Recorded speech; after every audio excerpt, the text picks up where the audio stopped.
સૌ વાલા મિત્રોને મારા જય સિયારામ. હું દુષ્યંત પાઠક શ્રી હનુમાનજી દાદાની અસીમ કૃપાથી એક નવા વિડીયો સાથે આપની સેવામાં ઉપલબ્ધ છું. તો વાલા મિત્રો, આજનો ઉપાય આ વિષયની અંદર તારીખ છે 11મી જૂન 2026 ને વાર છે ગુરુવાર.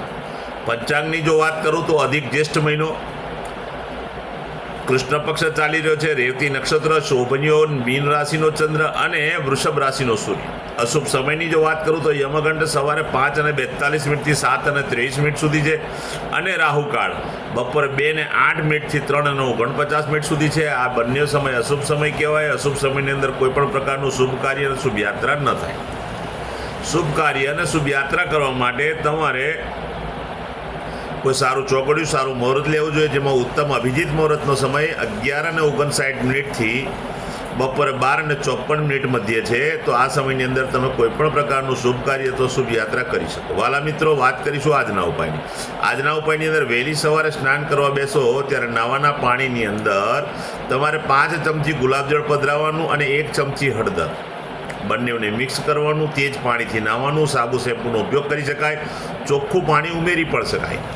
સ્નાન થઈ જાય ત્યાર પછી તમે વસ્ત્ર પહેરી લો. ત્યાર પછી કપાળની અંદર આ પ્રમાણે હળદરનું તિલક કપાળમાં અને નાભી પર કરવાનું છે.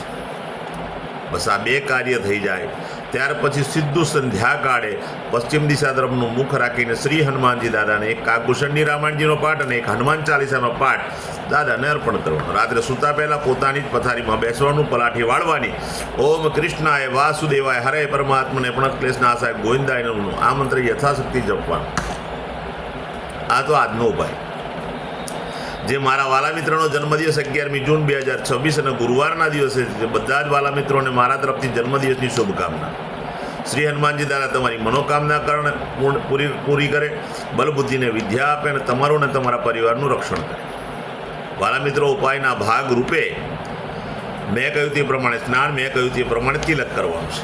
ત્યાર પછી ગૌશાળાએ જવાનું, ગાયોની પરિક્રમા કરવાની, ગાયોની સેવા કરવાની, ગાયોને લીલું ઘાસ આપવાનું, ઘાસનું દાન આપવાનું અને તમારે ત્યાં જે ભોજન બન્યું હોય તે ભોજન પણ ગાયોને અર્પણ કરવાનું.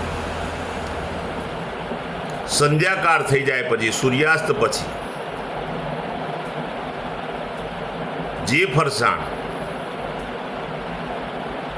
ચણાના લોટનું બનેલું ફરસાણ સંધ્યાકાળ પછી નાના નાના બાળકોને, જરૂરિયાતમંદ લોકોને, શ્રમિકો અને વડીલોને તમારે આપવાનું છે. બસ માત્ર આટલું કાર્ય છે. આટલો ઉપાય કરી લો, આખું વર્ષ સારી રીતે પસાર થશે. જે મારા વાલા મિત્રની મેરેજ એનિવર્સરી 11મી જૂન 2026 ગુરુવારના દિવસે બધા જ વાલા મિત્રો સવારે સ્નાન કરી, વડીલોના ચરણ સ્પર્શ કરી આશીર્વાદ મેળવે.